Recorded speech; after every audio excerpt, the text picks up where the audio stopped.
to talk. Welcome one and all to the program.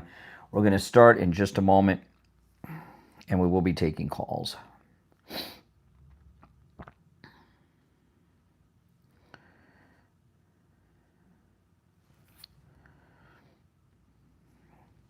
I'm just going to put the number in the live stream there. And I'm going to pin the toll-free number to call in the live chat. And then we'll jump into it.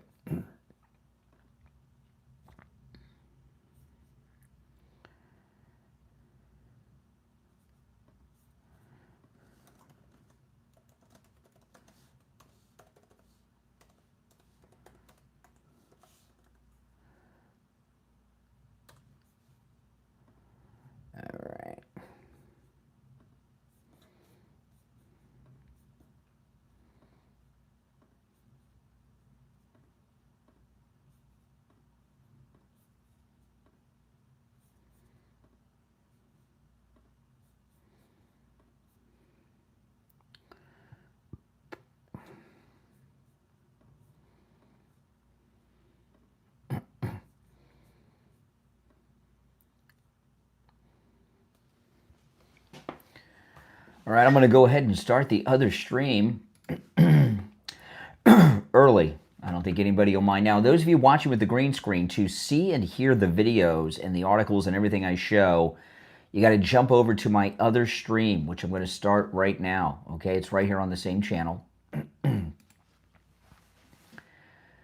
Welcome to the Brian Craig Show podcast. My name is Brian Craig. This is where MAGA comes to talk. And, you know, here we are the next day and, you know, the day after the next day. And we're starting to wonder what's going on. Is there an accomplice? And we're hearing about accomplices from multiple sources. And we're going to cover it all right? And your calls certainly are welcome. I must tell you, I'm a little behind on my coffee. I've only had 2 sips of this hot coffee. And I've been up for hours, but I was out of coffee at home.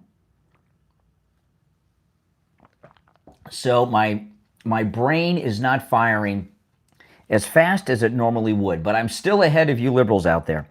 All right, so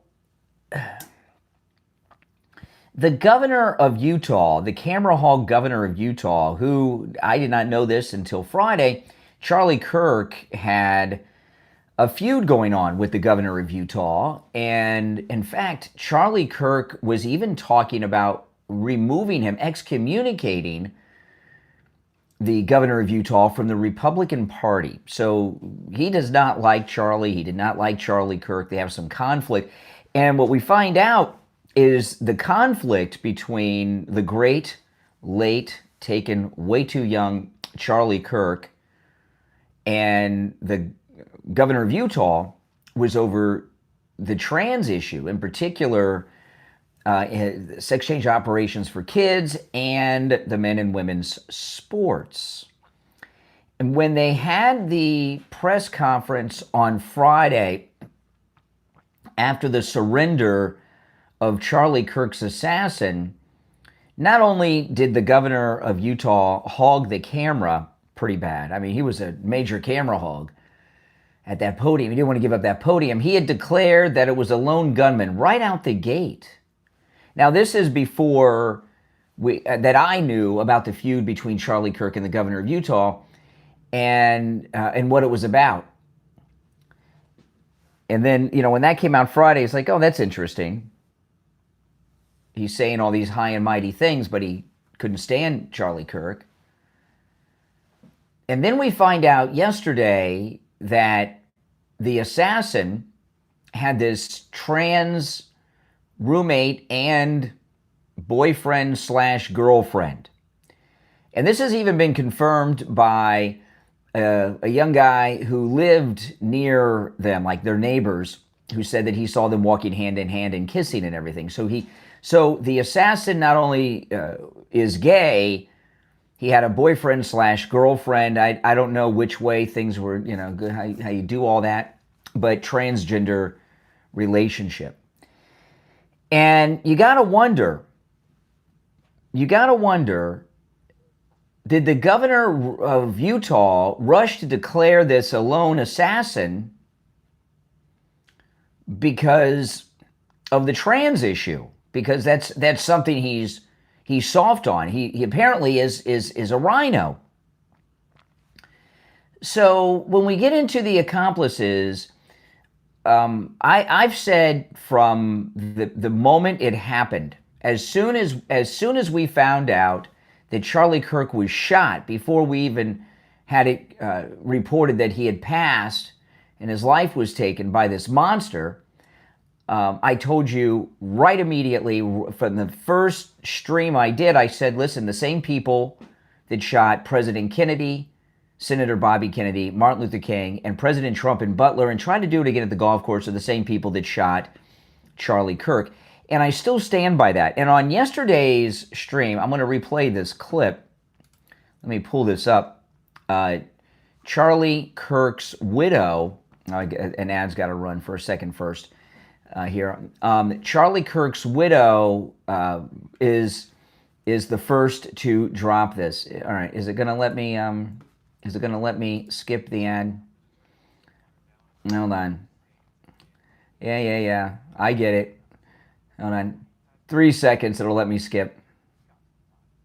Okay, here we go. Let me skip after 3 seconds. Okay, yeah, it's got to be tied. Okay, Charlie Kirk's widow, in her address to the nation on Friday, dropped this. Now, I shared this on the program yesterday morning, but I want to play it again for context of the other things that I'm going to get to in just a moment. Okay, it's Charlie Kirk's widow, Friday night, her address to the nation from Charlie Kirk's studio.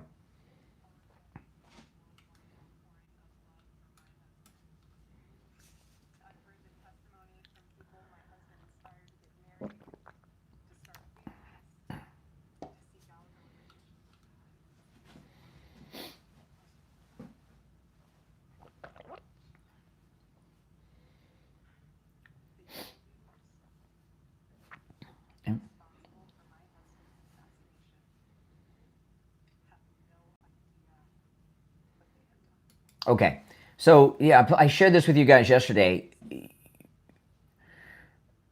Erica Kirk here, Charlie Kirk's wife, said the evildoers, plural, who assassinated Charlie Kirk.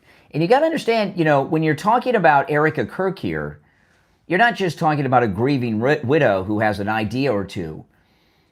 She had a very long conversation at this point, at least once, with the President of the United States. She spent a great deal of time with the Vice President of the United States and his wife when the Vice President went to Utah and then brought Charlie home to Arizona. And she's spoken to the FBI and other people from the administration. So when she says evildoers, plural, Charlie Kirk's wife, this is what she's getting from the President of the United States, the Vice President, and the others that she's talking to. So this is not just her saying something. This is something she's picking up from conversations. So then there's a couple of other things here. I'll pull these up that I wanted to get to. Hold on, let me pull this up here. I have so much to cover on the program this morning. By the way, welcome. If you're new, my name's Brian. This is where MAGA comes to talk. Make sure that you follow and subscribe. Okay, now this is being reported all over X by many people. The FBI and state agencies have launched investigations into multiple leftist groups in Utah for possible advanced knowledge of the Charlie Kirk assassination. This is being reported by Axios, that has an article on this. They're also probing whether or not these groups provided material support after the killing. This is all according to Axios. At least one group deactivated their social media pages soon after the shot was taken. And then we have this article that I'm going to go through in a little more detail. This is in the Daily Mail. Possible accomplice of Charlie Kirk's assassin probed as footage emerges of suspicious character after shooting. Now, I'm doing my best not to say the name of the assassin. Sometimes when I go through these articles, I might read it by mistake. but I'm trying not to. I don't like to say the names of the assassins, and I don't think anyone should, because you don't want to give these guys the name recognition and publicity, because that's a lot of what they seek here. But when I say accomplice and Charlie Kirk's wife is talking about evildoers, I still believe in a wider conspiracy with the Kennedy and Butler assassin groups, plotters behind the scenes, that he's a patsy. It doesn't mean that he wasn't connected to others. Now, before I go through this article, I will tell you a few things. Anyone out there he wasn't married, but he had this boyfriend-girlfriend transgender relationship, and they lived together, and plus the parents. I've been married for many, many years. Before I was married, I had roommates from time to time when I was single. You know what's going on in your house or your apartment. I don't care, right? Everybody knows what's going on. You're planning something like this, people know what's going on. You're gone for a while, far from where you live, or or a picture comes out, people recognize you. People around the assassin knew. No question in my mind. Would you agree with that or disagree? That people around the assassin knew. Not just after the fact, I'm talking about before and immediately after. There's no doubt in my mind. And also, there's been a lot that's come out that this monster, he went on his Discord server and was talking about having done this, was talking about dropping the gun, was talking about some out-of-body, all kinds of things, okay? So he was on his Discord server even after this happened, after bragging about it and talking about it. But anyone who's ever had a roommate, or you got a kid in your house, or you're married, when something at this level's going on, you know what they're up to. Come on. And to act like his family or this lover had no idea. Of course, out of those two groups, someone knew. Someone knew. They knew before, and they knew immediately after. Because he didn't really hide what he was doing. He was in his Discord server with his little cell talking about it. And I do believe he was radicalized to do this by in these groups. And I think I really do. I stick with this, that he is a Lee Harvey Oswald patsy. Now, you're welcome to call me about this. If you're watching live, the number is pinned in the live chat, 888-465-2631. You're more than welcome to call me about this. Let's go through this article. This is in the Daily Mail. And if you're watching on the live stream where you see the green behind me, if you jump over to my other stream on my YouTube channel here, you can see and hear the audio and video that I play and the articles that I show, but you got to jump over to the other stream and you get all of that, okay? This is in the Daily Mail. Possible accomplice of Charlie Kirk assassin Tyler Robinson probed as footage emerges of suspicious character after shooting. The FBI is investigating whether assassin Tyler Robinson, I'm sorry I said his name there, but it's in the, I told you it's in the article, had an accomplice with him when he fired a single fatal shot at conservative influencer and Christian martyr Charlie Kirk. I'm adding the Christian martyr, that's not in the article.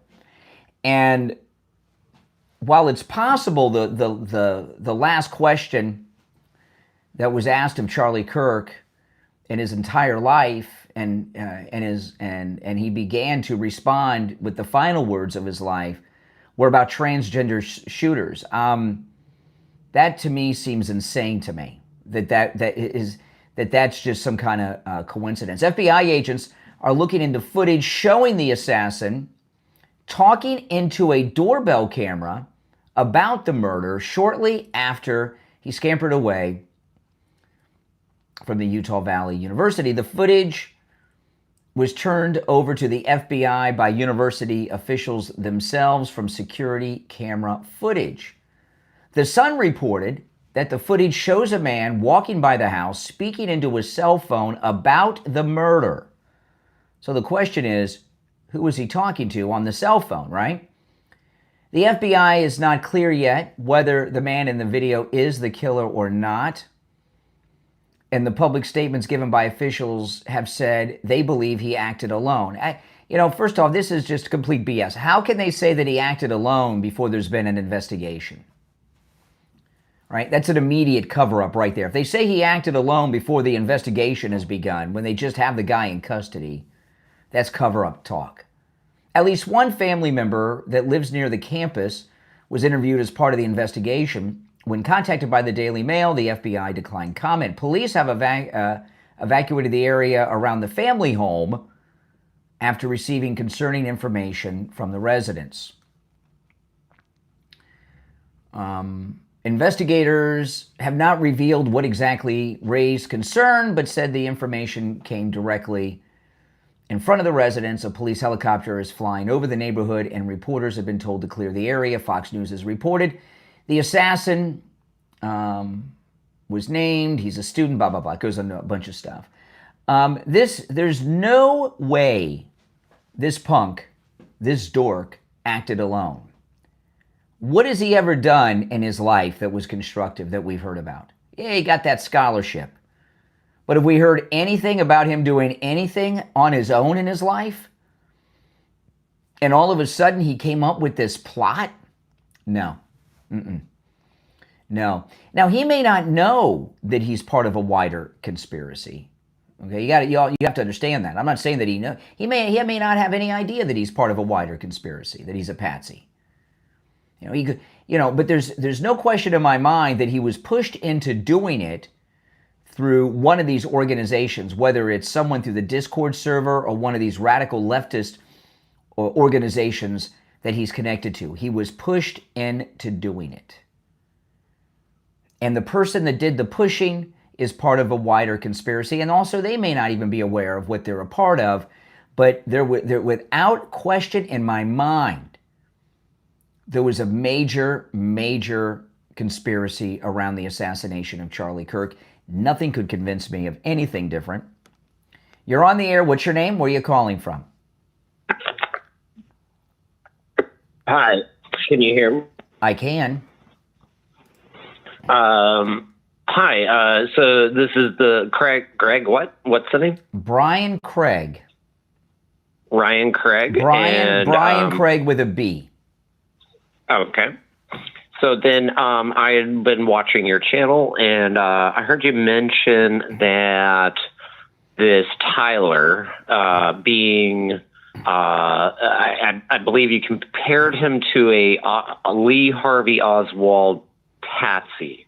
I was wondering if you could elaborate on that, specifically in my interest of the topic being, I guess, the relevancy of him being specifically raised as a Christian in a Republican family. Oh my goodness!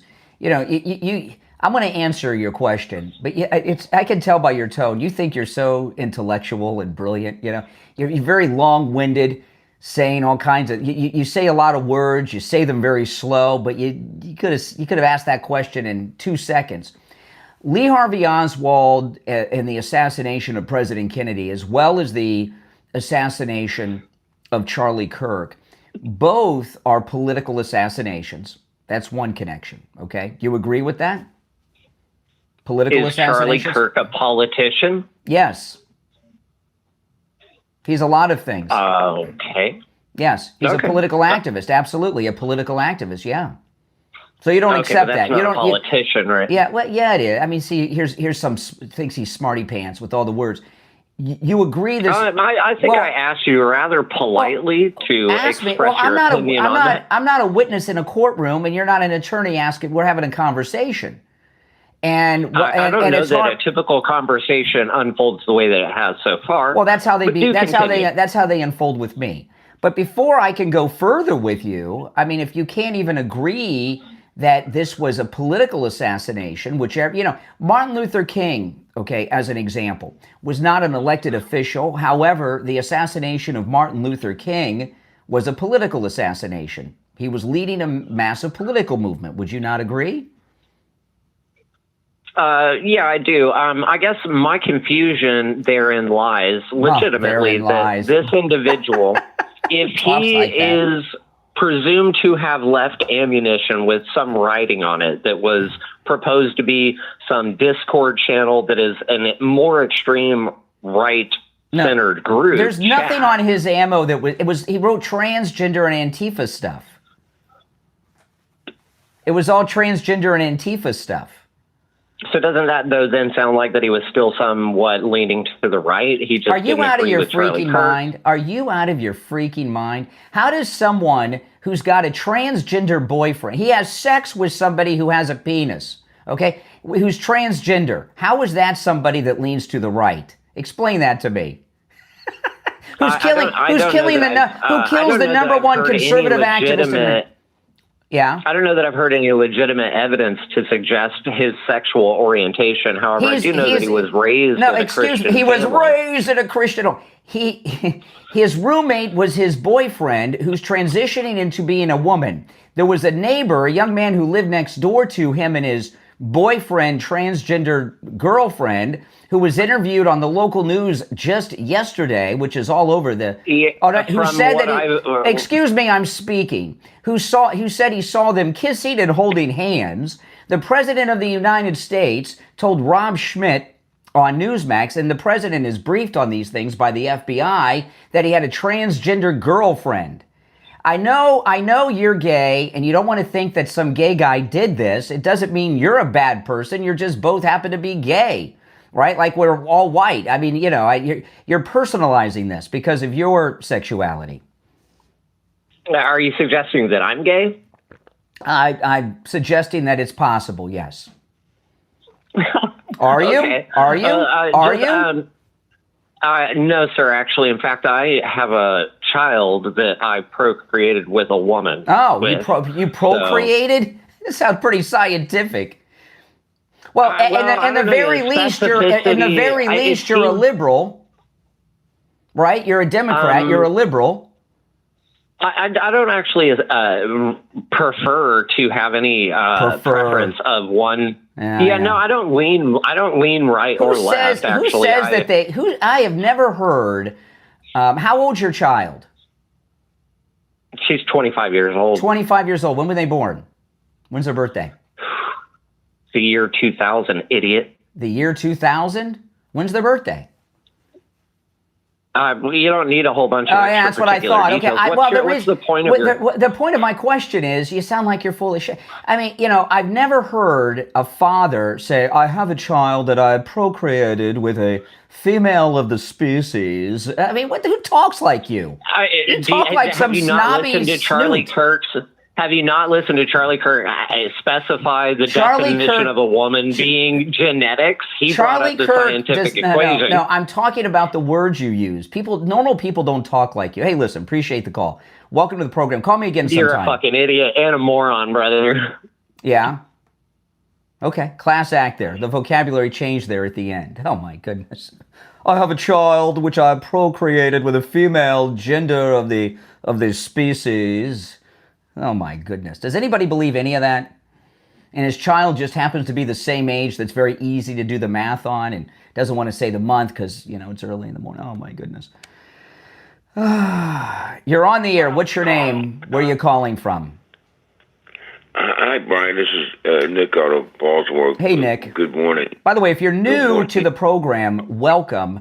And before we talk to Nick here, I welcome all opinions, okay? So whether you're conservative, liberal, you are welcome on this program to call in. Hey, Nick, how you doing?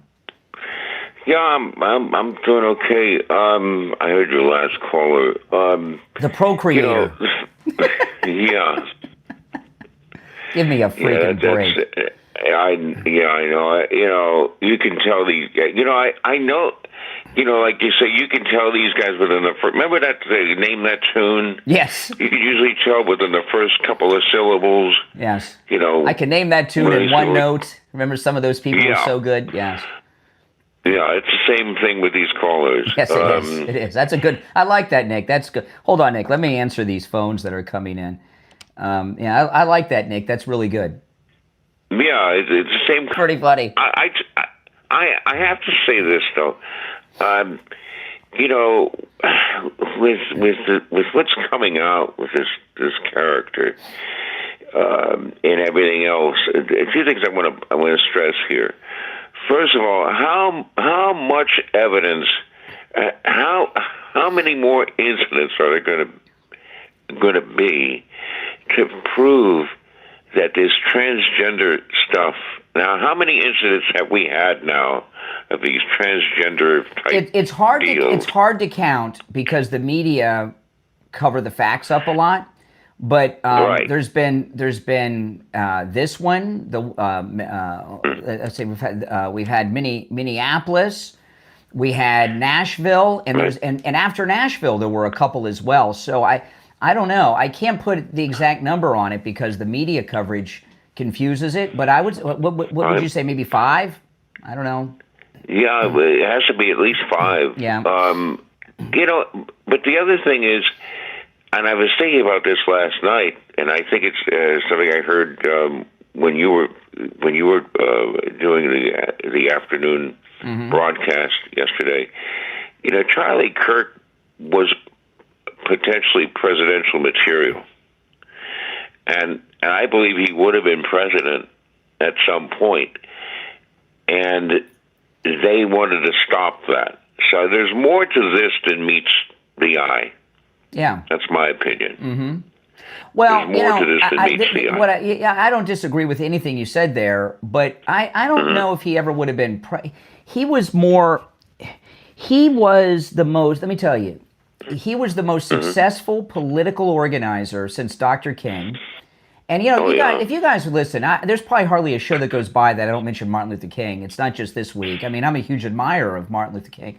As all good people are, but he's the first, and he is the probably most successful conservative activist in history.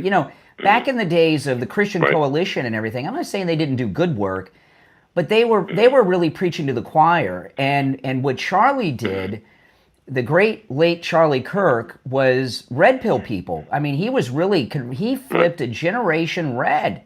Millions of people are MAGA Republicans now. I knew this. I realized what he was doing, not just when he invited me to the Turning Point a couple years back, but I was at the Apple store one day, and there's a local college where Florida Atlantic University. It's my alma mater, and I did my postgraduate work at Trump U, of course, but I went to Florida Atlantic University, which is a state university, and I saw all these guys come in from the university wearing MAGA hats. I'm like, wow, that's pretty. That we won. We got it. That was during the first election. So So I think that the people that the plotters that tried to kill Trump, that killed the Kennedys and all that. I was talking about this a lot the last couple of days, Nick. When they killed Martin Luther King, the civil rights movement went to crap. They never had a decent leader after that. And I think that was the plan they were doing here. I think they think that the movement will die off without him. That makes sense. It does make sense, what you're saying, but I think they failed. I think because and the other thing I wanted to mention is I had a professor in college, Richard Vatz, at Towson State up here, and there's a branch of TPUSA up there. They have a TPUSA branch over at Towson State University. Oh, really? Yeah. Well, I'm just answering all these. That's interesting. That's good. It's nice. And he posted. He knew Charlie, and he was in contact with Charlie Kirk. I saw today. What is it? 18? Is it? How many chapters have people have filed? 1,800 or something? A huge number of. It's like 1,800. Yeah. Yeah. I was thinking this morning. I wish there was a Turning Point organization for adults. I don't know if they want us. But they were talking about that last night. I think they were talking about that last night. Were they talking about that on Fox? Somebody was talking about that because there's talk of that. Or maybe I heard it. Maybe I heard it on your show. But there is talk of that because they looked at the. It's 18,000, by the way. 18,000 applications for new chapters. 18,000. 18,000. Well, I know where I heard it. Barry Cunningham. Barry Cunningham. Because he played one of the videos, and he said, if you look at that crowd, it was over in England, and he saw the older, it was like a baby boomer crowd, and remember you were saying how this is all worldwide, and what they've done, like his wife has said, they don't know what they've unleashed because there's a whole lot of people now. Oh yeah, and that's the thing. I mean, this is what's going on, and I'm still very upset about it. I can't put it all together. But the thing is, this is this generation's JFK moment. Mm-hmm. It really is. Well, I got to say, because even people my age, and I'm 54, right? So, the Martin Luther King was killed 3 years before I was born. So, I didn't live through. And I'd say Charlie Kirk is my JFK moment too. I mean, this is, even at my age. I mean, I saw on the local news I was watching this morning on Friday, there was a prayer vigil in Fort Lauderdale, which is near where I live. And I watched in the local news, it was all people my age. It wasn't kids. It was, he meant something to everyone. And, I got to hook up with Barry Cunningham. He and I live in the same neighborhood. Which is so weird. Isn't it weird that we live in the same neighborhood? His house is probably bigger than mine. But you get mentioned on his program. So. Oh, do I? Oh, yeah. I need to hook up. If anybody's got a contact with Barry Cunningham, have him reach out to me because I don't know how to reach him. I mean, we live in the same neighborhood, but we don't. I'm sure his house is bigger than mine, but I don't. But we don't know.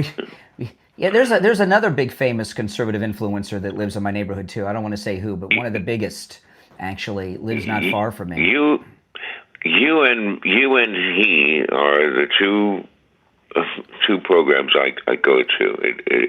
It really are. I've watched him a few times, and he's really good. Yeah, you know me, I don't. If I don't like someone, I tell you. He's good, mm-hmm. And I wouldn't tell you that if I didn't like him. But he and I need to connect and collab.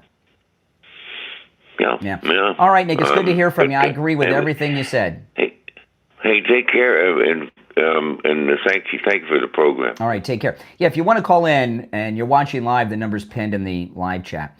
You're on the air. What's your name? Where are you calling from? My name's Rick. I just wanted to piggyback off a point one of the previous callers had mentioned. The procreator? I think he was trying to say that. The procreator? Yeah. I think he was trying to say that he fucked some bitch and jizz inside of her, bro, and you're a fucking faggot. What is wrong with you? Why would you talk that? Oh, he hung up. I was going to try to have a conversation with him. You're on the air. What's your name? Where are you calling from? You're on the air. Once, twice. All right, you missed out. All right. You're on the air. What's your name? Where are you calling from? You're on the air. Once. Oh, hey, can you hear me? I can hear you. Absolutely. Oh, man, I'm calling out of here, San Antonio, Texas. I'm originally from Galveston, man. My name's Ernest, man. Hey, Ernest from Texas. Elam. What's up? Yeah. Oh, yeah, man. See, so I'm very much pissed because of what happened to Steve Kirk. Absolutely, I'm with you on that. I'm very highly upset. I'm a combat veteran. I did Navy and Army, combat in both. Navy and Army? And you're in? How are you in combat in the Navy? Tell me about that. Were you on a battleship? How are you in combat in the Navy? No, hold on. Is he here? Tell me how you were in combat in the Navy. Say what now? You said, hold on. You said you were both in the Army and the Navy, and you were in combat in both. How are you in combat in the Navy? You on a battleship or something? Oh, so I joined the Navy in 2003. I got out in 2007. deputy sheriff in Galveston County. Yeah. 2008, then Hurricane Ike hit, and then when Hurricane Ike hit, I pretty much lost everything. So I went and joined the Army. Oh, after I see. that. Oh, wow. That's cool. Did you have to start over? So, did you have to start over, or did you get your close to your other rank? Oh no, my rank. Nah, I started back at E6. They they let you in as an E6. What's an E6 in the Navy? In the Navy, E6 is a petty officer first class. And an E6 in the Army is? Staff sergeant. Staff sergeant's E6? Well, that's pretty cool. That's cool. Because I've heard of guys doing that, and then they lose a couple stripes, like sergeants or corporals, all of it. You know what I mean? Like, I've heard that. So you worked out good. I was only... Right. I wasn't even out a full year, so they were like, you already, your prior service, so... Oh, okay. Well, that's pretty good. All right, so what's on your mind? Man, I have two sons. I got an 18 that's in college right now, and I have a 16 in high school, of course, and both of them play football and varsity and college ball. And it's just everything is like so hateful and so, man, bro, I never seen, I've like when I go to the high school now, I'm talking about present day. Like nobody dresses well. The way they dress, the way they look, they don't like. Nobody cares. Like nobody cares, man. No creases, no iron clothes. You know where you see this. You know where you see this a lot. I don't know. How old are you? I'm 40. 40. Okay. You may be old enough this, but maybe not. But when I was young and you would fly, you dressed nice. Mm-hmm. You dress nice. And now when you go on an airplane, it's like taking the Greyhound bus. Everyone's wearing pajamas, and all this crap and slippers and everything else. And you're right. In general, there's a lack of respect. I was watching a while back, I saw on YouTube, there was some home videos I saw of Walt Disney World back in the 70s when it first opened up. And people are wearing slacks. It's still the same heat in Florida in the 70s that we have now, but they were wearing slacks because you dress nice. And today they wore slacks in the and today people, especially the women, they don't dress nice at all. They just they dress like trash. People today, and that shows a lack of respect for themselves. Right. The meaning behind this, and this is true. I believe this wholeheartedly, and I put this. I've applied this throughout my 40 years here on this earth. When you dress nice, no matter what color you are, whatever, it doesn't matter. When you dress nice and look nice, it don't matter how much the clothes are. You can get it from Goodwill or whatever. But if you look nice in it and you fit, or you can even be fat, but as long as you look nice, you get a total different reaction. And by the way, that doesn't mean you have to wear a suit and tie. You can look nice in a t-shirt and jeans. Okay, but the way people dress is, like I'll tell you, I was at Starbucks this morning, right? And there was a woman in there with the yoga pants on. It's I get embarrassed, because they're like naked. It's like they've got spray painted clothes on, and it's just inappropriate. Bro, you're not lying, bro. My son's graduation, he graduated this year in May. I'm like, man, what the? It's like 50 people at the house, I'm like, who is that, man? Hey, man, she, like, her shorts were too short and all that. Yeah. And my oldest son was like, I told you not to call her looking like this. Yeah. So, it's just, well, anyway, so let's get back to Charlie Kirk. We're talking about the assassination of the great Charlie Kirk. Man, bro, dog,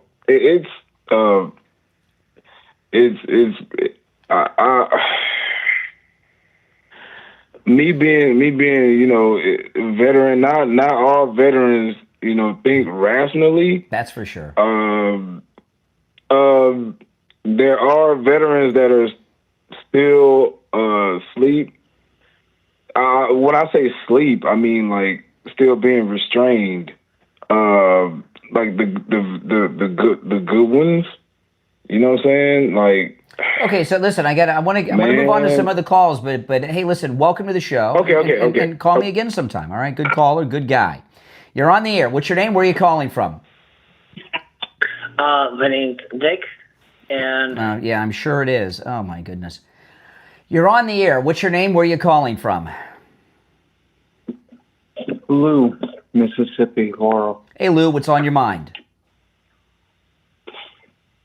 What was, in your opinion, what would be Charlie Kirk's main thing that he would want to be remembered for, even after his death? You mean by everybody? Well, I probably think he would probably... You're talking about like from the country or from the world or like, in general? What do you mean? That's a vague question. I would think he'd want to be... I think he would... I think he'd want to be known as a Christian. He wanted to bring everybody to Jesus. Right, his faith. Mm-hmm. And that's my main point. That's all I wanted to say is that Charlie Kirk's main position and every action that he took for the country, for this nation, was about his faith. Yeah, sure. I'll give you that. All right. Yeah, good point. I agree. Can't disagree with that. You're on the air. What's your name? Where are you calling from? Hey, Brian, how you doing? This is Rich calling from Alaska. Hey, Rich in Alaska. What's on your... What time is it in Alaska? Oh, it's 2:06 in the a.m. Okay. Well, it's 6:06 here in Florida. All right. I thought you would be... Nice. I guess you have more than one time zone in Alaska. It's so big. Yeah, maybe further north or further west. You might, as you get closer to the... Yeah. Diomede Islands or whatever. You might be on Russia time. Yeah, I don't know. Maybe.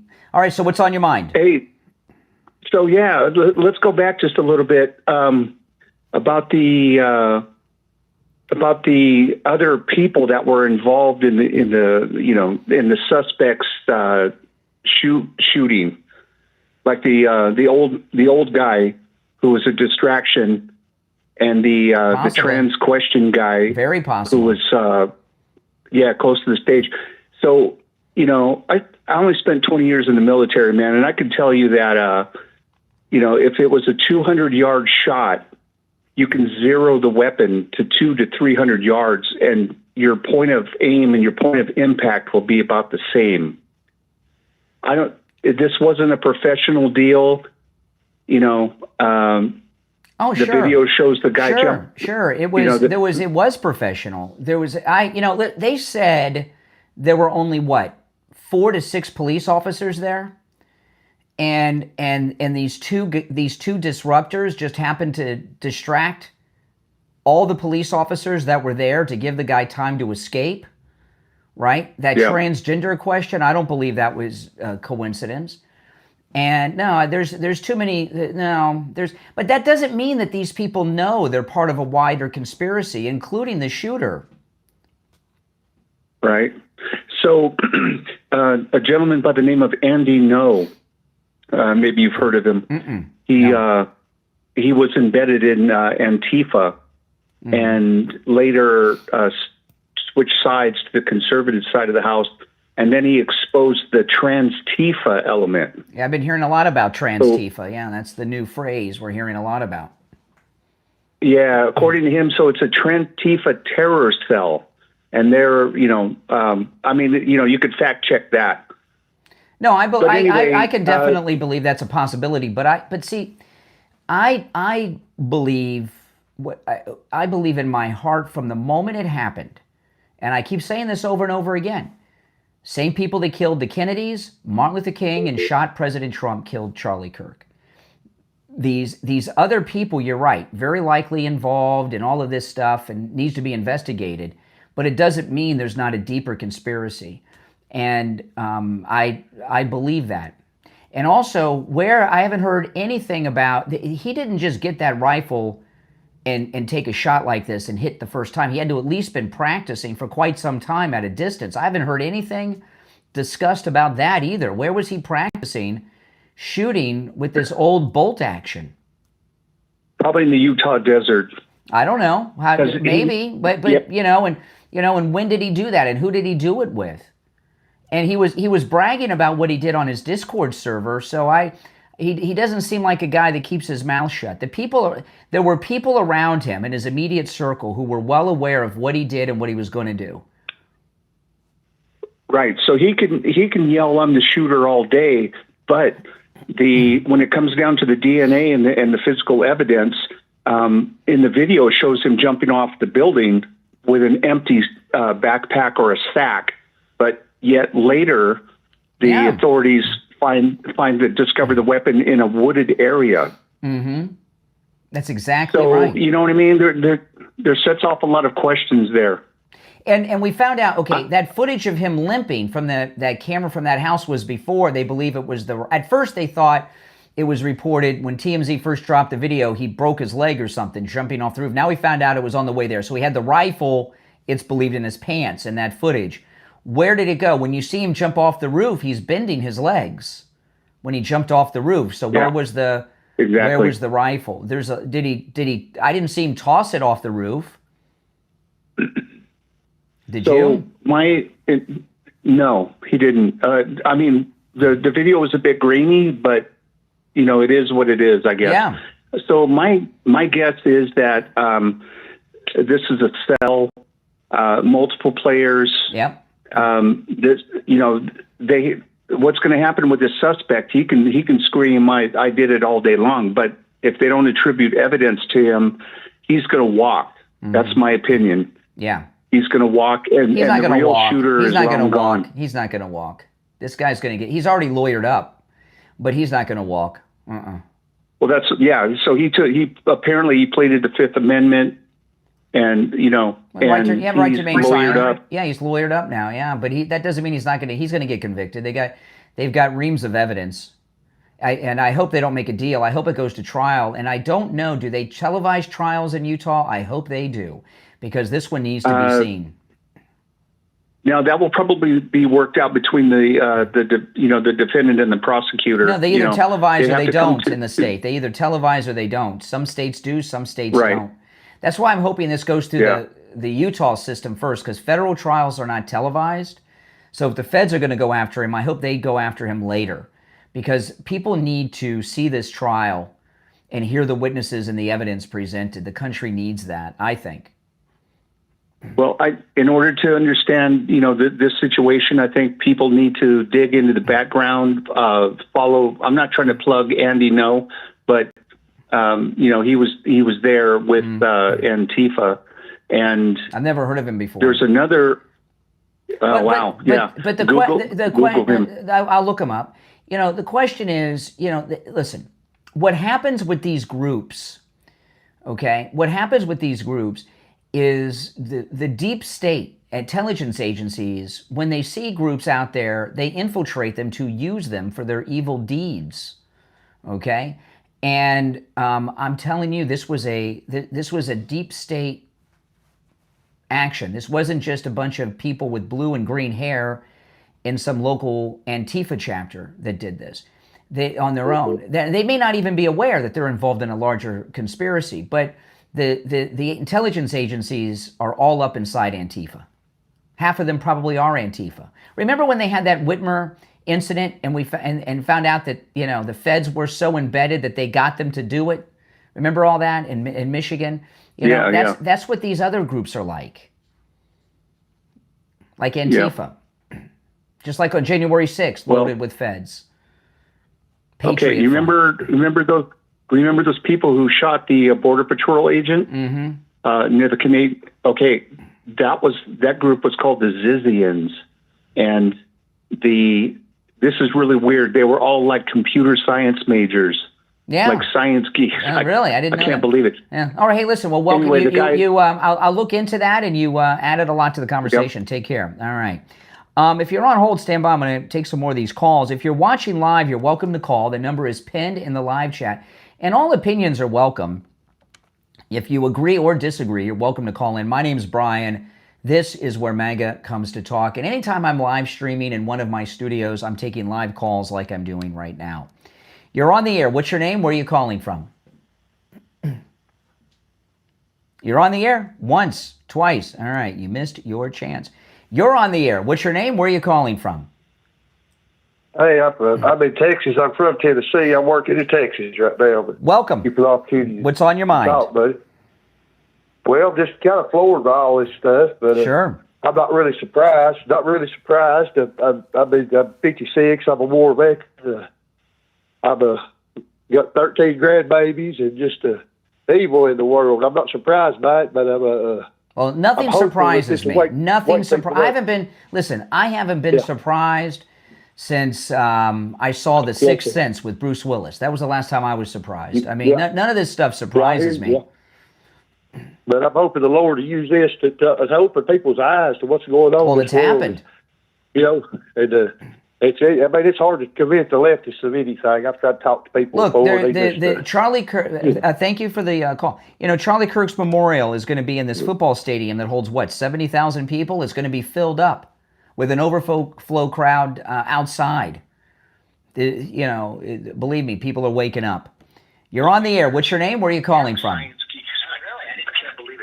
You're on the air. Me Sir Charles.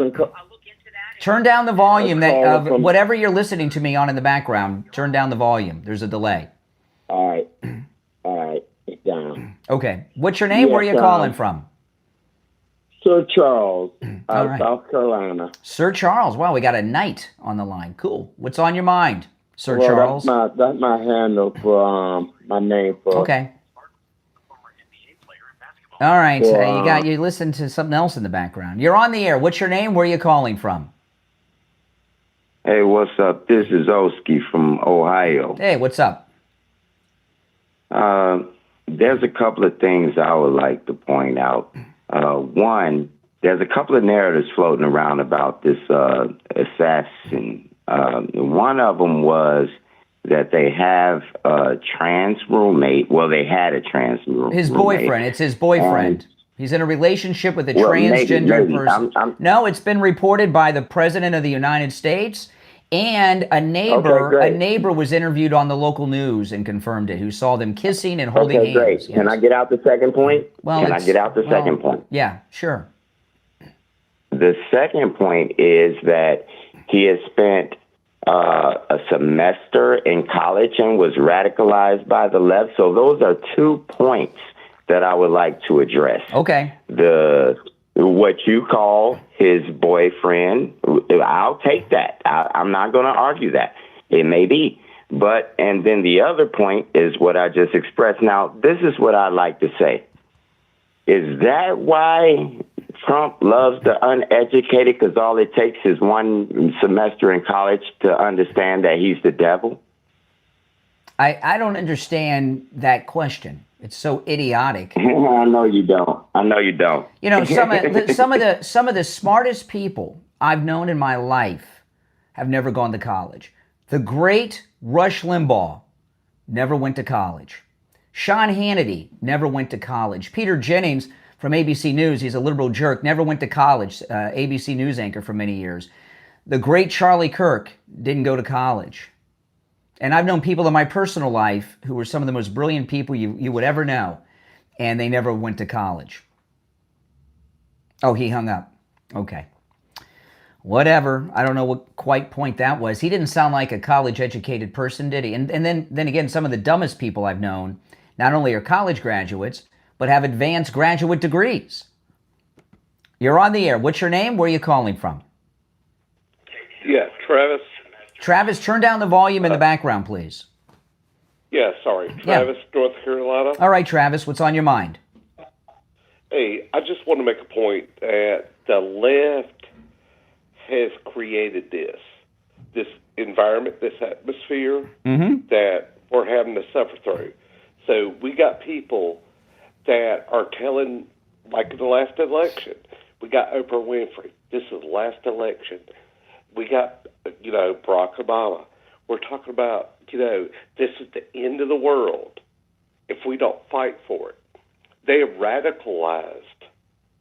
The left has radicalized people. Well, if you look at it, there's a great, I don't know what to describe what's going on, but there's there have been thousands of people who have been cheering on and misbehaving in the aftermath of the assassination of Charlie Kirk.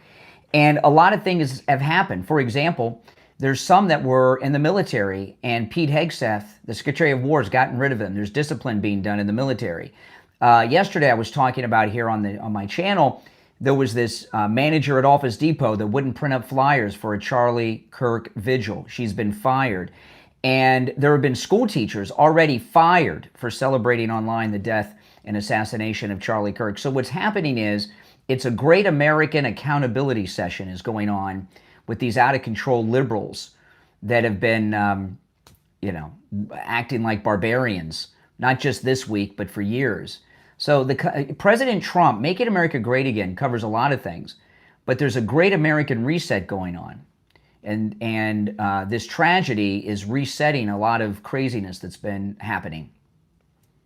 Well, when you victimize people, when you make people out to be Nazis, and you compare Trump and the right, the conservative group, as to being Nazis, you create this environment where people feel like they have to fight or flight. Well, listen, how many movies have been made, or even television shows, science fiction movies about time travel, going back in time and killing Hitler, right? How many times have you heard that? So what's happened, if you could only go back in time in a time machine and kill Hitler, all the lives you could have saved. And that's, I've seen that in so many movies and television shows. And what they've done is they've convinced a generation of young people that Donald Trump and Charlie Kirk are Hitler. And they think that what they are doing are heroic patriotic actions oftentimes. I know that's hard to understand, but they actually do. It's like they've gone back in time to kill Hitler. Yes, you're correct. It's comparable to being brainwashed. Yes. And they don't look at these people as being human. Correct. As being fathers, brothers, sons. Correct. They don't recognize that these people have families. They're just real people that want the best for our country. Yep. And they just look at them as a martyr. Like they just, I'm going to make an example out of it. They think that even though they're the ones that are out there shooting and killing people, they think that MAGA's the threat, even though they're the ones that are shooting and killing people. But then again, it goes back to that thing, well, if you could go back in time and kill Hitler before he became chancellor, when he was a baby. And I saw an episode of The Twilight Zone, one of the remakes of Twilight Zone, where a woman went back in time and she became the nanny to baby Hitler, And that's what they think they're doing. That's what that lunatic was put up to doing in Butler, and that other lunatic at the golf course that's on trial now. You're right. They have brainwashed them into thinking Trump and those who support him are Hitler. And Charlie Kirk was the number 2 guy in the entire MAGA movement. And just victimizing, they're such a victim to society that they could help, somehow, justify their actions. Yeah. And they have no idea. That's correct. Ridiculous. Yeah. No, you're right. You're absolutely correct. And it's frightening. Somebody in the chat used this analogy too. They've created a bunch of Manchurian candidates. If you're not familiar with the movie with Frank Sinatra, watch it. When you're done watching me, it's a very good movie, and it'll explain what we're talking about. But they're a bunch of Manchurian candidates. They've been brainwashed. It doesn't mean that they're not guilty, but they've been brainwashed. All right. Thank you so much for the call. I appreciate it. All right, I'll keep taking some calls here. If you're on hold, stand by. If you're watching live, you are welcome to give me a call. The number's toll-free and pinned in the live chat, 888-465-2631. You're on the air. What's your name? Where are you calling from? Hi, I'm Zeke, and I'm from Wisconsin. Okay. What's up, Zeke? So I'm just calling to kind of give some recognition as to how impactful this event has been. Mm-hmm. Even for somebody like me who isn't really into any kind of politics or barely even heard about the guy, ever since it kind of happened, I guess, it's been really impactful because, like, I don't, again, like I said, I haven't really known the guy that much, but the more feed keeps popping up in, like, the stuff I've watched, the more I actually sit down and realize that he wasn't really that bad a guy, and, like, it's weird. I mean, a lot of people are laughing at this assassination, and it's really angering, I guess. But like I said, I don't. It's just fucked up. It really is. Sorry for my language. That's okay. And like I said, I barely knew the guy, but the more I watch his feed, the more I kind of connect with him. And it's like it's tragic. It really is. Mm-hmm. Yeah, you know, listen, there used to be a time when the Democrats have always been wrong, but there used to be civil disagreement. Now, this new generation of liberals believe that if you disagree with them, you should not be alive. And they believe that. That's insanity, but that's how they believe. Right. Mm-hmm. Right. Yeah. And I mean, from my understanding too, he is like really the only politician who has actually ever taken the time to sit down and talk to the younger generation and actually try and get them to understand and, I guess, shine a new light onto the newer generation. That's right. You are correct. Yeah. From a conservative viewpoint, you know, all you've had in the past are liberals. There's never been a conservative was successful at doing what Charlie Kirk did. That's why they killed him. That's why they assassinated him. If he wasn't successful, he would be alive today. It's because he was successful that they killed him. They were trying to stop his work.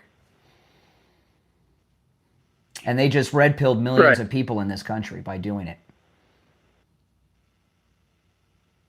Yeah, no, I just wanted to just like shine some light onto how tragic this is, where even a guy who was barely even understanding anything about politics or even heard about this guy is now even where people are laughing at this assassination is starting to take him off. I just wanted to shine some light on. I appreciate it. Welcome to the program, and subscribe. If you're new to me, make sure you subscribe. Oh, I definitely will. All right, take care. Take care. Yeah, those of you that are new, my name's Brian. I'm obviously a MAGA guy, and I've been on the air for decades, and I'm here on YouTube every day, live streaming, taking live calls like I'm doing now. All right, let's go. You're on the air. What's your name? Where are you calling from? This is Dion from Jersey. Good morning, Brian. How you feeling? All right, Dion. What's on your mind? Charlie Kirk, God rest his soul and bless his family. What's on my mind is I believe the only way for us to move forward is in peace, because the other side, and, you know, it's like their agenda is to demonize the other side to make them less than human, so it's easier to attack them and destroy them. Mm-hmm. Whereas I feel that they're just demonizing themselves by all these heinous acts they're doing. Yeah. And I think we have to do, the most important thing is to, like Charlie was doing, you keep pushing the word of Jesus, you keep God out there, because if you look at the media lately, it's crazy. It's all about Satan worship. I mean, it's right in your face. They're not even trying to hide it anymore. And I'm not trying to demonize them. They're stepping up and saying, this is what we stand for, because if you follow Jesus and you follow the word, you're not worshiping the state. Mm-hmm. They want to make their government the religion. And I think that voting them out of office and moving forward peacefully is the only way to win. That's right. Yeah, I mean, you're right. What do you think? Yeah, you know, Charlie Kirk was a lot of things, but you know, his wife said this. He's also a Christian martyr. Yes, he is now. God rest his soul. Yeah, I think all the. I'm sorry, man. I'm sorry, Brad. No, go ahead. To interrupt you. No, you didn't. Go ahead. The thing that happened with TMZ. I don't know if you saw that. Oh yeah. Okay, and the people that are being fired for mocking. I do not buy this story. You know, Harvey from the guy Harvey from TMZ. I've always liked him. I'm not into celebrity gossip. I was when I was younger. And he used to be the legal consultant for the People's Court when Judge Wapner was on it. And I remember him. Right. Sometimes he'd be on there for a legal opinion, and I used to watch that show when I was a kid. And I've always had some respect for him. But I don't believe that the staff of TMZ were watching a high-speed LA freeway police chase when the video, when the Charlie Kirk assassination story was going on. I just don't believe that, because it doesn't make sense. It's like what It's like during the O.J. Simpson chase, nobody was watching anything but that. I mean, it did. No, I don't believe that. Well, Brian, it came out yesterday that they were watching the chase, and just as they said they were. They said they were. I don't know if I believe that. Here's the hook. Whether they were or they weren't. If they were, just at that moment during that chase, the president cut in and announced that Charlie had passed. Charlie had died. And that's when you heard the eruption of cheers. Maybe. I mean, this is... Yeah. You know, I mean... We don't know because it seems like TMZ... You know, my first thought when it happened was, I'm not going to blame Harvey from... I can't remember his last name. What's Harvey's last name from TMZ? I forgot his last name. But at first, I wasn't going to blame him because he can't help what these young idiots that work for him are doing back there. But then when they came out with this BS story that no one buys... You know, you know, that's when the responsibility starts to weigh on him now. Now Harvey Levin, and you know, and when somebody in the chat, Levin, and when he comes out and if he's not telling the truth, that's when it becomes his responsibility. And I'm really disappointed in him because I've always liked him, you know, but not this pisses me off. And TMZ, the best thing they can do is tell the truth and get rid of those monsters. And I'll tell you why they got to get rid of those monsters. I cannot consume content produced by people behaving that way. Right. Well, your vibe attracts your tribe. Yes. You know, you surround your people with. It's not. You know, it's. I like that. I don't. I've not heard that before. I'm a counselor. Yeah. I'm a counselor. I'm a counselor in Jersey for people recovering from addiction. What is that? What is that? Your vibe does what to your tribe? I like that phrase you use. I never heard it before. Your vibe attracts your tribe. That is amazing. I like that. Yeah. Your vibe. It's the birds of a feather. Right. It's the birds of a feather thing. It's, but you it's know, cool. if I don't have, if I don't like, it's cool. Yeah, well, I'm a hippie. Yeah. Okay. Yeah. But I'll tell you, it's a whole different ethos. You have people that are just, you know, politically motivated, and I don't want to see, and I don't believe I will see that this just goes away after a couple of weeks or a month. This is a movement that has ignited people. Charlie Kirk, you could say this and that and the other thing about, and I've never heard him say anything bad. He was always so kind and open, and I never saw him lose his temper. I never saw him be rude. Just a beautiful human being, and to do that in front of his family, you know, in front of the whole world, you have to have no heart. You talk about demonic. I don't like to throw those words around and belittle people, but man, you earn that label, and everybody that backs him. So people that are getting fired like crazy for celebrating it, and they're trying to hook it like, oh, it's freedom of speech.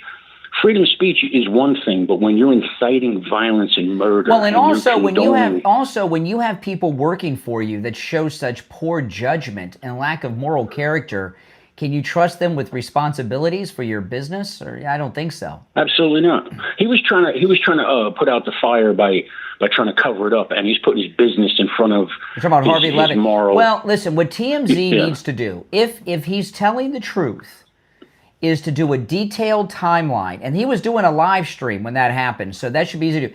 Do a detailed timeline, show us the timeline of this chase, the incident with Charlie, his live stream, and do a timeline and clear your name.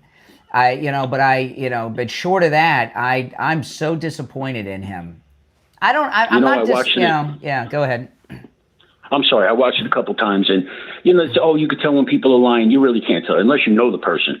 But there are some telltale signs. I saw the panic in his eyes when the cheering was going on. He sent somebody back there, and when he came back, the way he kept looking down and looking back up as he was explaining it, it's like, you know, when you're speaking the truth, your chin is up, and you're saying, look, this is what happened, and I'm really sorry.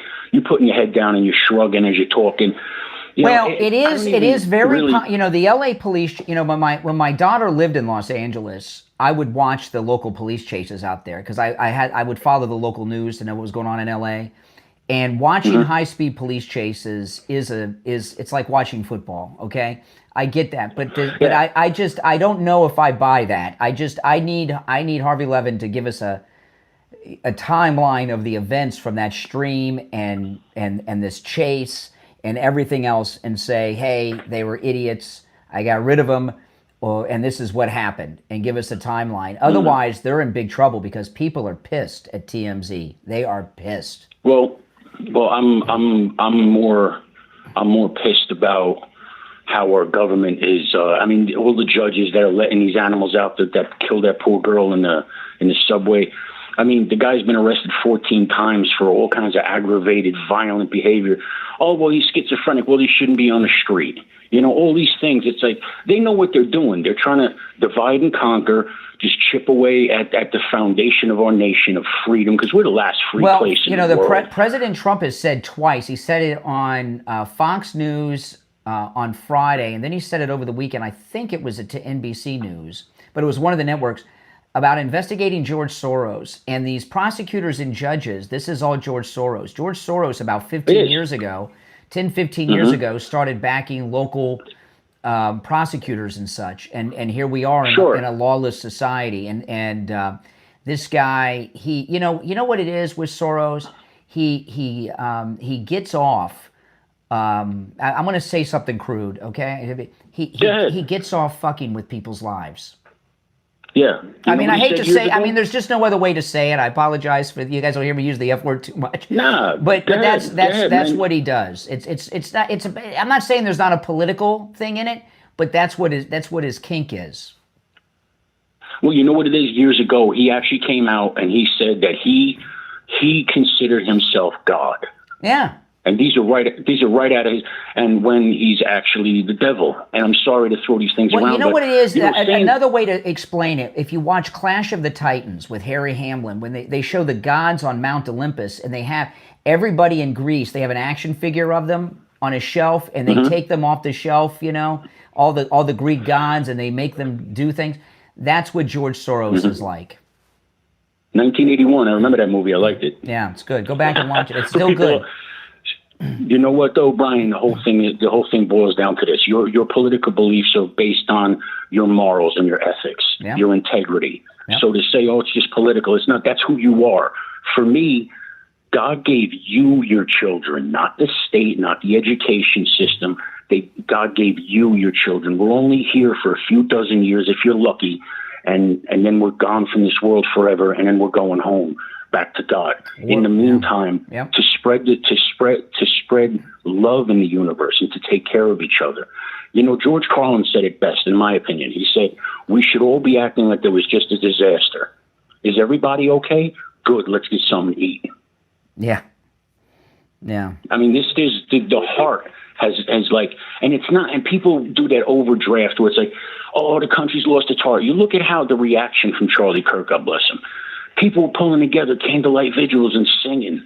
It was beautiful. Spontaneously, nationwide. Hey, listen, I'm going to move. I got a lot of people on hold, but call me again sometime. You're a good caller. If you're new, are you new to me?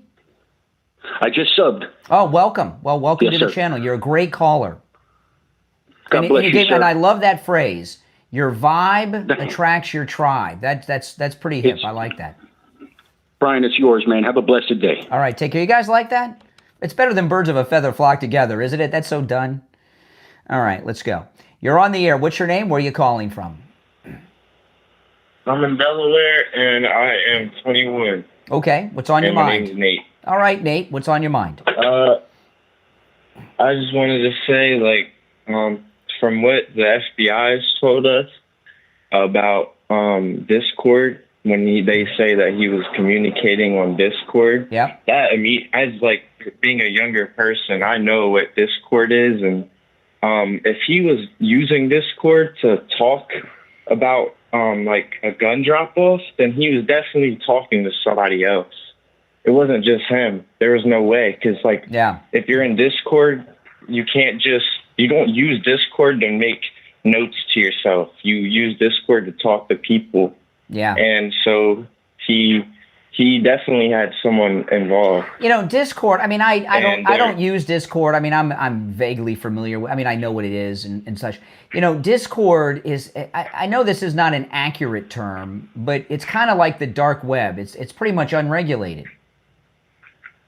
Yeah, it's like Telegram too. Telegram is like even is just like that. Mm-hmm. Yeah. It's not monitored. People can sell or make any type of people do from what I understand, people do drug deals and stuff on Discord. It's very normal. Very normal, and you can get pounds. You can get pounds of marijuana in that's crazy. The mail. That's crazy. Right. Yeah. I've seen it. I've seen it. Like there used to be a live stream app like that. If anybody remembers Periscope, Periscope was done by Twitter, and it was kind of like that. That's why they got rid of it. It was totally unregulated and lawless. It was scary. You'd see people doing heroin live on Periscope, and it was part of Twitter. You know, and that's kind of what Discord is like. But after he assassinated Charlie Kirk, he was in his Discord group bragging about it. Yeah. So with that, I feel like someone knew about it, or he talked to someone, or just someone knew about it, because that was just. I mean, from videos I've seen, there was definitely a lot of fans there, but there was also a lot of haters there, and like I've seen people chanting like "F Charlie Kirk" before the thing happened. Yeah, and so. When I seen all the videos and all the different groups of people, some people not supporting, some people supporting him, in that type of environment, since I think 5, 6, 7 years ago, I stopped going out to those types of events because that's like always on my mind, because I know how insane the world really is. I don't go to a lot of events. I don't go to a lot of political events, and if I do, I don't talk about it before in advance, because I've had incidents where people that recognize me or something cause trouble, and this week when Charlie Kirk was killed, the radio station got me security, which I've never had before in my life. And it's a whole, and those of you that watch me regularly, during the week I'm in the studio, and on the weekends I usually live stream out and about at Starbucks or something. And if you've noticed, this weekend I've been in the studio. I haven't been out on the street, and it's. I don't blame you, because especially if you got people giving you security, that's scary. Yeah. It shows us that no one's safe anymore. No, and no one should have to live that way. And we're not safe because of the Democrats. Depending on, like no matter what side you're on, like left or right, like just because someone has their views and their opinions nobody deserves to get shot over it. And then just by that happening, it's gonna keep going back. It's a slingshot. It's gonna be like pew pew pew back and forth. Like people are gonna keep. It's just going to keep getting worse, because it's just how it is. It's kind of like racism. It's where it's hate. Like they hate you because you support that. Yeah. You know what I mean? And that's how it is. It's well, listen, welcome to my channel. Are you new? Did you just find me? Yeah, I just seen you like 5 minutes ago. Well, and I was like, I might as well call in. Absolutely. I'm here every day. Make sure you subscribe. Yeah, I also saw like hours before, not even, or 10 minutes. It was like 30 minutes before they caught or released the real person who got, who did it. Yep. But I remember I was seeing people on Reddit. They were talking a lot about this person named Sky Valadez. I know. I think they went to the school there. No, they questioned. And that person. they questioned him, and it wasn't him. Yeah. Yeah. He also, the thing that made me have red flags about him, maybe knowing about it was going to maybe happen, was the song that they made. They made a song about Charlie. Well, listen, I'm going to run to some other callers. There's a lot of people on hold, but hey, listen, welcome to the channel, all right? And we'll talk again. Call me again sometime, all right? There's one opening on the board. You're on the air. What's your name? Where are you calling from? I'm Richard from Oregon. Hey, Richard, what's on your mind? Well, I just have to talk my shit real quick. I'm sure you do. You're on the air. What's your name? Where are you calling from? This is Joe from Jersey. Hey, Joe, hold on, Joe. Let me answer all these lines that are coming in. Joe from Jersey, what's on your mind? Joe, you're there? You're up. Crazy. I'm here. I'm on the line. You're on the air. Go ahead. This is so crazy. This is so crazy. The world's going crazy right now. Mm-hmm. Yep. I feel like it's like a next event, you know? All right. Hey, listen, I appreciate the call. Thanks so much. You're on the air. What's your name? Where are you calling from? This is Jacob from Charlotte, North Carolina. Hey, Jacob, what's on your mind? Well, you know, I was listening to some of what you were saying, and, you know, I don't think that Charlie was a political as much as he was more, you know, a good faith-based Christian. And then, you know, his murder was not political. I think it was more of a Christian, you know, a martyr. Well, he was both. He was. You know, he was looking at our both. society. He was both because while he was promoting Christianity, and Charlie Kirk has a book that is due to be released about the Sabbath in December. I hope they release it early.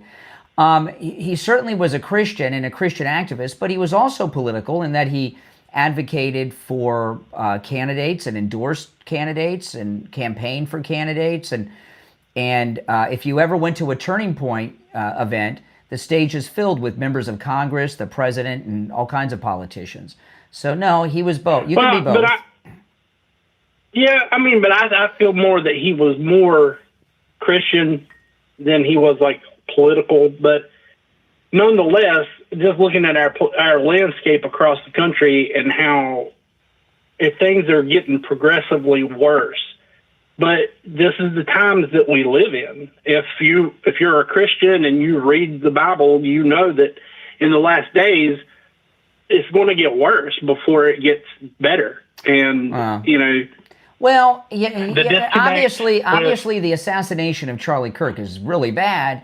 However, we're in the majority. What's happening is these evil doers that were running the country the last 4 years have not only have they lost power, people by the millions have been leaving the Democrat Party. Right? Woke is dead. We've been talking about this. Woke's over. The transgendered sports thing is all that stuff's over, and there's a lot of them because there's a lot of people in the country. There's millions of them, but they're not as many as there were a year ago. And what's happening is they're losing power. They've lost power, and they're acting out because they are mentally ill. Right? Like that Office Depot. I don't think it's mental illness. I think it's demons, and because I mean, you know, if you read the Bible, there's principalities and powers and rulers in dark places, and the earth is the devil's domain. No doubt. If you read where the angels were trying to get to Daniel, and you know they finally got to him and said, "Hey, listen, we'd been here a little bit sooner, but we were having a war in the heavens to get to you." You know, somebody in the live, you're absolutely right. Somebody in the chat room said Kirk's movement promoted hate. The opposite is true. In fact, what Charlie Kirk did, and he was doing it when his life was taken from him, he would invite people who have a differing viewpoint and to have discussions with them, right? And there was whoever said that, they're either watching liberal-based media, or they're misinformed because they need to do the research and go and look at all the stuff that he has done. Yeah, he would talk. He would talk to anyone. And if you watch a lot of these shorts on TikTok and YouTube of him, you know, there's a lot of hardcore radical liberals, and you know, and he would have these discussions with them. And I know. I watch them all the time, and the idiocracy that's out there that people believe certain things over logic is just it's confounding to me. It puzzles me that how people can think that way and act that way, and that they think that to give a definition of a woman, they can't. Like, a woman has a vagina, she gives birth, she can bear children. Correct. Hey, listen, I appreciate the call. You're right on the money. You know, and this is the thing. You know, I was talking about this these sad couple of days that we've been through. Charlie Kirk was like Martin Luther King in his entire movement. and he had these peaceful, literally sit-ins where he would sit down and have discussions with anyone who disagreed with him, no matter what. And that's that. How's that hate? If he was a hateful person, he wouldn't have these discussions with the other side. All right, let's go. You're on the air. What's your name? Where are you calling from? Hey, how you doing, Brian? This is Ryan. Hey, Ryan. I'm calling from Oregon. What's up? I just wanted to say that I admire what you're doing, and I have a petition, and I'm trying to get it out. No, I don't want to give out anything. I don't give out websites and stuff unless I know it. So you got DM it to me, and I'll take a look. You're on the air. What's your name? Where are you calling from? I'm calling from South Carolina. Okay, turn off the device you're listening to me on in the background. All right, you're on the air. What's your name? Where are you calling from? Charles from South Carolina. Okay, what's on your mind, Charles? What's on my mind is I feel that Charlie was a good man. He wanted to be godly, and he claimed to be godly. But if you're a godly man, there's certain things you won't do, and Charlie violated a lot of them. As far as you still there? Yeah, I'm listening. I can tell you're a Christian man, right? I am. All of us are sinners. There was only one man who was not. Right. Right? Jesus. So, okay, so Charlie was like the rest of us, Christians, a sinner. Yes, we're all sinners. Yes. Yeah, but the Bible says you live by the sword, you die by the sword. What's the Bible say about gossiping, which is what you're doing now? And no, I'm not gossiping. Sure, you're talking trash about a dead man. That's gossip, absolutely. You're talking trash about a dead man. That sounds like gossip. I'm not talking trash. I just know that you spread a lot of now stuff. You're talking trash about me. I mean, what's the Bible say about pointing your finger at people? You know that Charlie misled thousands and thousands of people. What did he give me the biggest example of Charlie Kirk misleading people? What did he say that was the most misleading? What he would do is he would get young college kids who don't even know how to comb their hair or brush their teeth hardly, and he shoot them questions. No. You said he misled people. Give me an example of him misleading the most. Like, what did he say or do that was the most misleading? You said what his misleading the people is. Well, you must have an example. If he was misleading people, yes, I'm going to give you one. Give me one. When he sat up there and talked about how the left, which is the Democratic Party, is starting all this stuff. Both sides are starting stuff. Both sides are equally wrong. Where are the Republicans killing people? I missed that. The MAGA Republicans, where are they killing people? Well, who said the Democrats are killing people? Charlie Kirk was, excuse me, Charlie Kirk was assassinated by a liberal. A Democrat killed those kids in Minneapolis. President Trump was shot, and they tried to shoot him again. Those weren't conservatives. Steve Scalise was shot by a Democrat. Abraham Lincoln was shot by a Democrat. I mean, where are these Republican murderers that are doing these political assassinations you're talking about? Minnesota, by the way, someone in the chat said Minnesota. No, that Democrat in Minnesota was killed by a liberal Democrat who had a state job appointed by Tim Walz, who had the No Kings March flyers in the car that they arrested him in. Okay, no, that was not a MAGA guy in Minnesota. It was another leftist. Where are the Republicans committing these heinous acts? I'm not here to talk about politics. Yeah, all right. I appreciate the call. I mean, you're saying things and you can't back them up. You're on the air. What's your name? Where are you calling from? Hi, this is John from Michigan. Hey, John, what's on your mind? So what's on my mind is that opinions and ideas are okay, accompanied with the constitutional amendment, the first. When it's not okay is when you force opinions and faith in the form of foreign and domestic policies. That's not okay. Everybody has a constitutional right of opinions and ideas and their faith and any other ideology that they have. And also there's something I wanted you to look up. It's pertaining to the assassination, is U.S. Army Field Manual 3031B.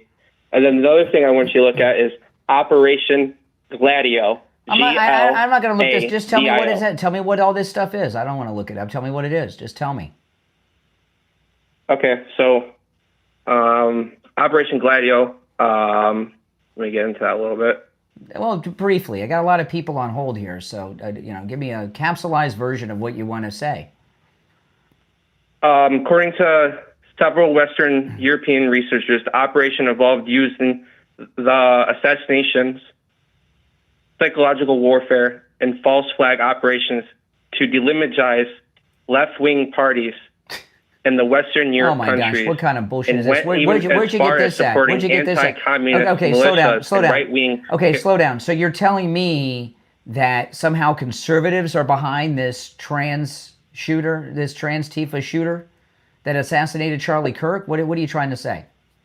No, what I'm saying is that with the two things I said, Operation Gladio and then the U.S. Army Field 3031B, is that they're using operations and psychological warfare to push certain agenda narratives. I heard this Army crowd. I'm not interested in looking at that. We've got the Charlie Kirk assassin. He turned himself in, right, when his daddy took him. He surrendered himself. Are you telling me that he was put up by MAGA to assassinate Charlie Kirk? What are you saying? Not necessarily MAGA. If you look up Operation Gladio, you can see the members who participate. Are you saying that Republicans were behind this assassination? I'm not saying Republicans or Democrats. What are you saying other than look up some crap? Tell me what you think.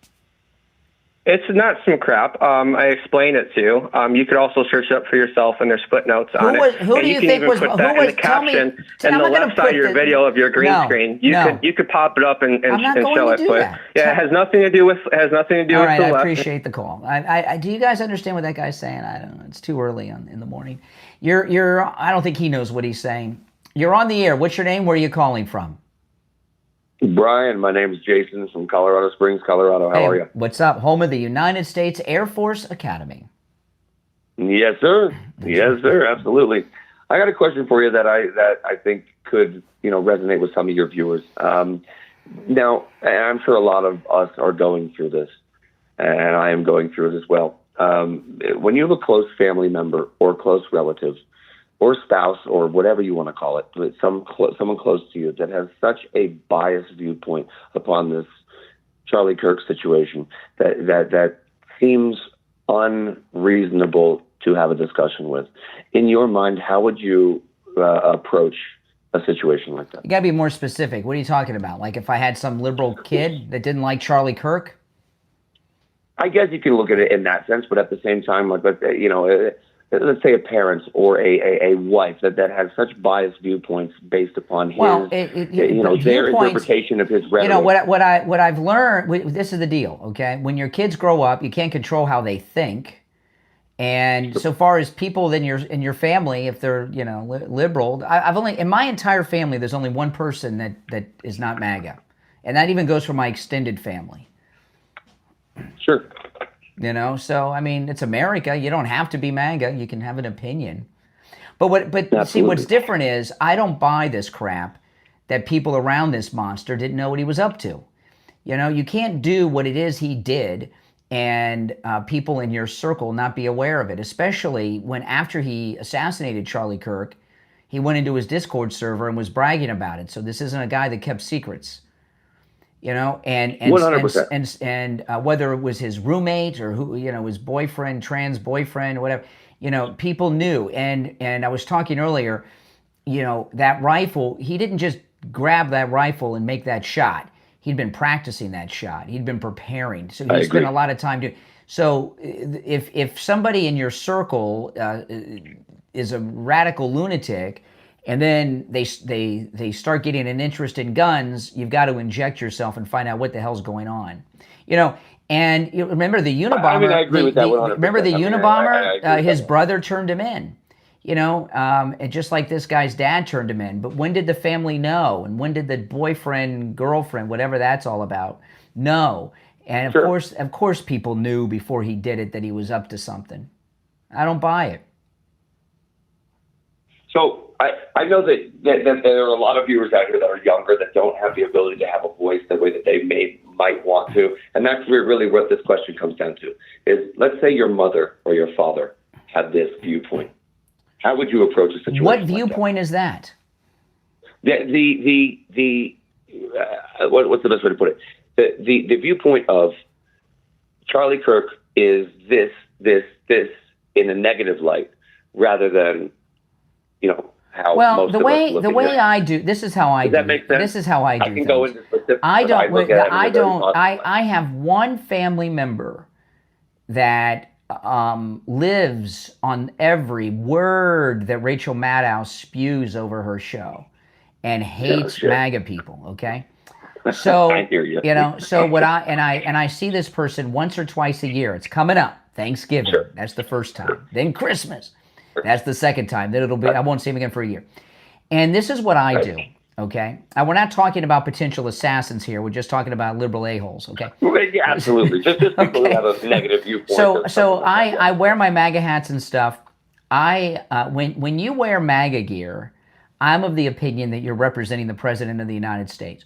So I carry myself very well, and I'm always polite, and I don't engage unless they start, and then I'll you know, be polite, be nice, you know, like Patrick Swayze in Roadhouse when they're talking to the bouncers. Always be nice, always be nice. That's kill 'em with kindness. That's what I do. And I love that. I love that statement, and I very much appreciate that. Like, I'll give you an example. My mother is a lifelong Democrat. She voted Republican for the first time in her life in this last election. She voted for Donald Trump. I didn't convince her of that. I didn't go and tell her, you got to do it because of this or that. Right. You know, and she, you know, Biden, she saw what was going on, you know, and I was shocked when she told me she voted for Trump. I was shocked. She is my grandfather died in the 80s, and he was, man, well, good, you know, good. It was pretty exciting, you know. And my grandfather died in the 80s. You know, he was really old when my mom was born, and he was born in 1899, and he was a union leader and everything in the 20s. Yeah, he was in the 20s and 30s. He was a union guy, you know. So my mom was raised that way, and and she's retired, and she voted Republican for the first time in her life.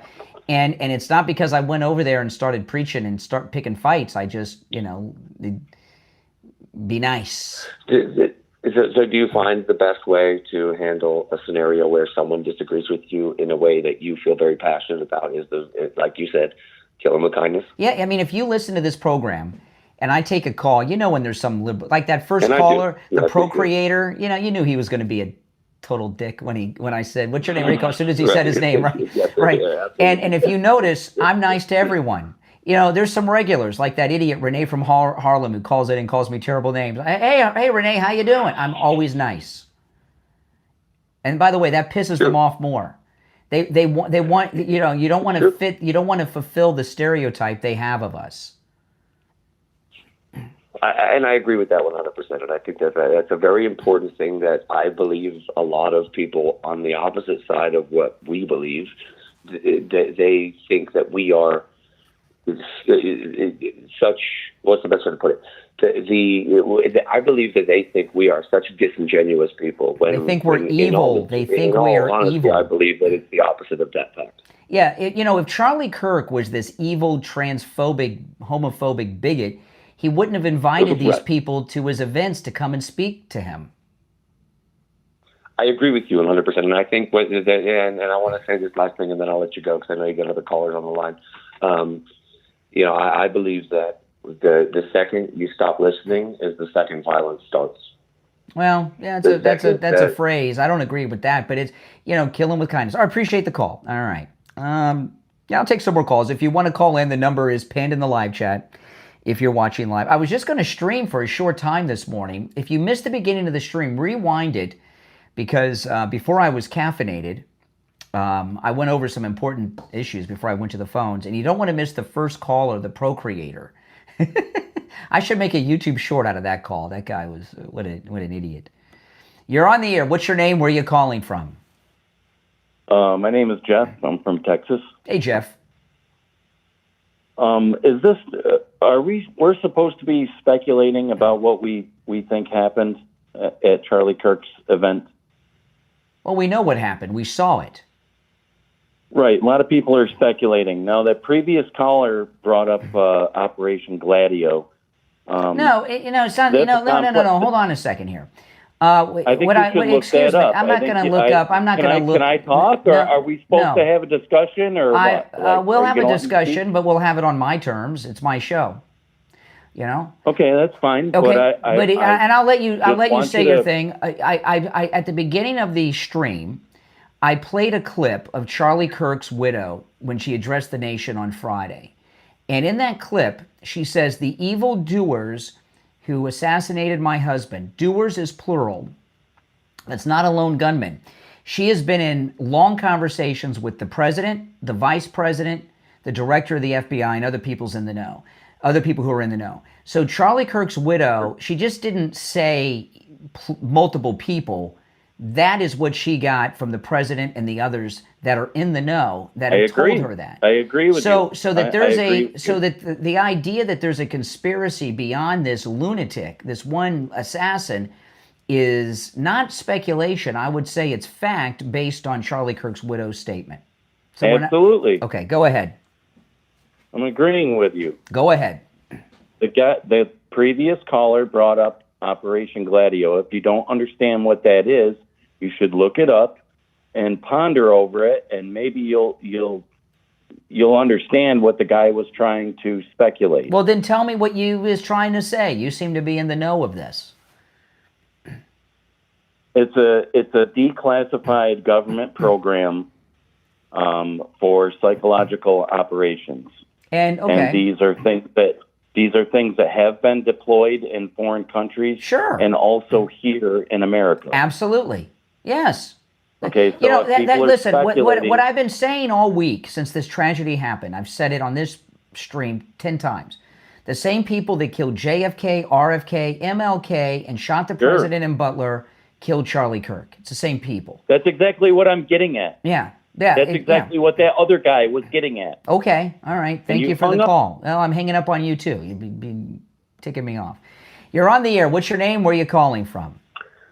Yeah, good morning, Brian. Hey, This is Richie. Richie. Hey, Richie. I woke up. I watched the fight, so I ended up at 3 a.m. So I'm a little shaky here. I didn't catch all your show. Listen, but I did catch your podcast yesterday afternoon. It's very difficult. First of all, there's no moral equivalency between them and us. You don't take a human life like that. That automatically you're in the wrong. So you can't justify that. These people try to justify it, and it's wrong. That's number one. Number two, you on your podcast you brought up the airplane where he didn't want that black lady was saying that he hated black people. See, the problem with the left is they twist words. They've done it with President Trump, and then they get the press to go along with it. But the online people can take a sentence that President Trump or Charlie Kirk had said and completely twist the whole point of it and make it look terrible. Because, so in fact, Charlie Kirk made Candace Owens famous. She became a national name under Charlie Kirk. She was the press person for Turning Point in the early days.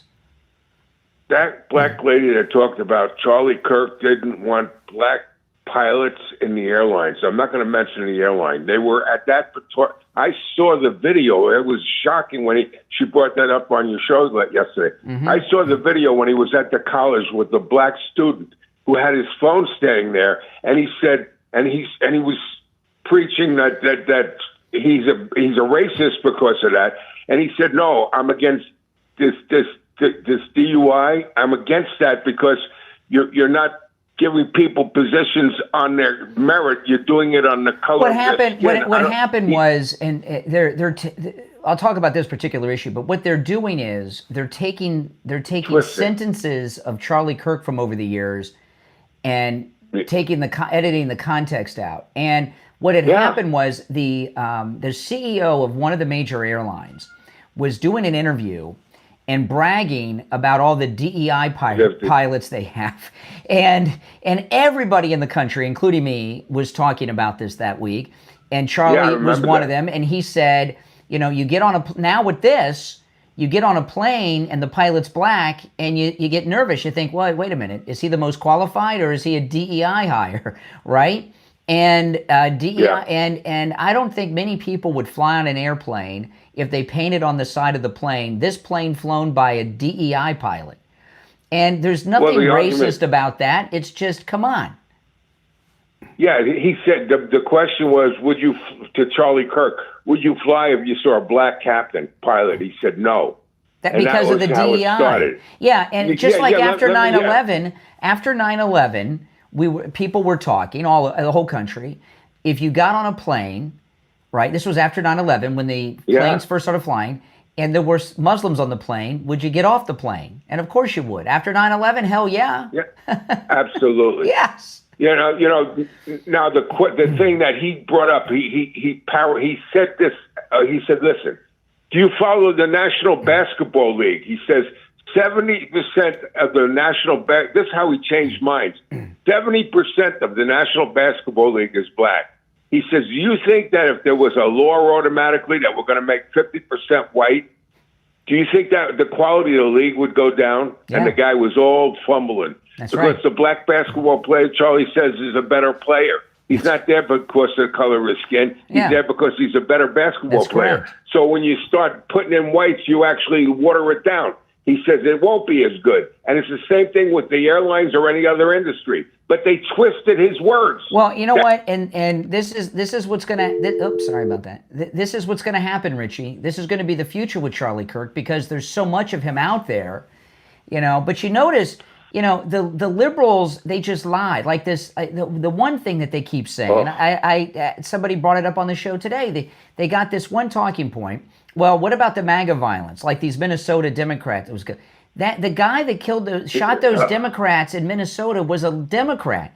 He had the No Kings flyers in his car when they arrested him, and he had his job appointed by Tim Walz. So he was but no matter how many times you tell them, they're going to tell you that he was a MAGA guy. They just make crap up.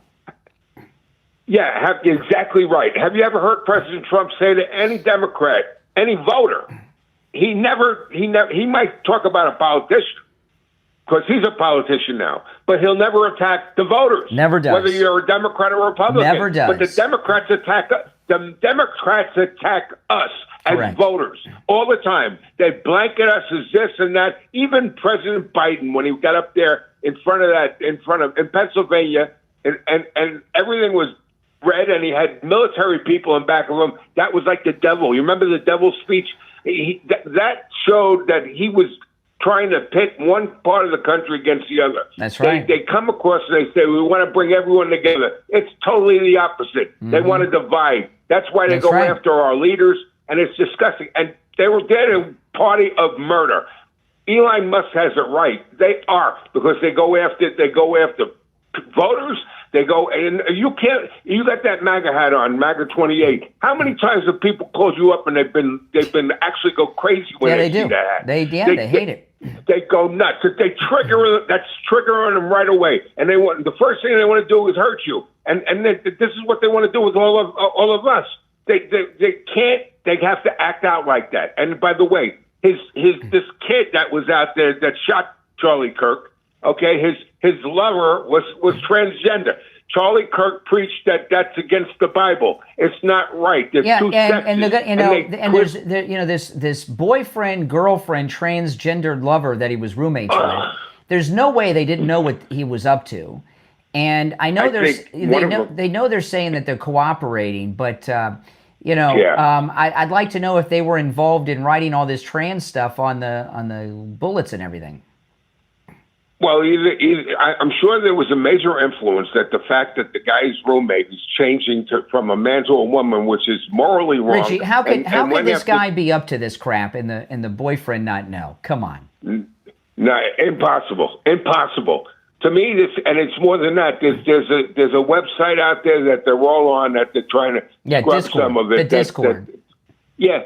the whole darn group of them, they hate Charlie Kirk. They even wrote a song before that happened. That's I mean, right. it's like about the death of Charlie Kirk at 31. It's so bizarre. These people are sick, and they're trying to justify the reason why they're sick. There's no justification, and it's very hard to communicate with somebody who lies to your face. And that's what they do. They totally lie and twist. All right, Richie, I'm going to run, man. but appreciate the call. I agree with everything you've said. I'll take a couple more calls. If you want to call in, the number's pinned in the live chat. You're on the air. What's your name? Where are you calling from? Hey, it's Rob from New Jersey. How are you? All right, Rob, what's on your mind? Hey, this Charlie Kirk assassination was a kick in the gut. No doubt. To me. Yep. I've honestly been having trouble sleeping about the situation these days. Yeah. However, what I find that's helping me is that I'm helping young people be better. I have a stepson who's in law enforcement. I have a son who just graduated from Sacred Heart University and trying to help them be better people. So rather than dwell on the negatives, let's just try to be positive and help the young people. That's my point. Yeah, no, I agree. All right, well, listen, thank you for the call and welcome. If you're new to my channel, my name is Brian. This is where MAGA comes to talk, but all viewpoints are welcome. Make sure you subscribe if you are new to my channel. All right, I'm here every day. I live stream. Anytime I'm in the studio, I'm taking calls like I've been doing on this stream. If you missed the beginning, when I sign off, go back to the beginning and watch, because I covered some things at the top of the stream that you will find interesting, I promise you. All right, guys, thanks for watching. Again, my name is Brian. This is where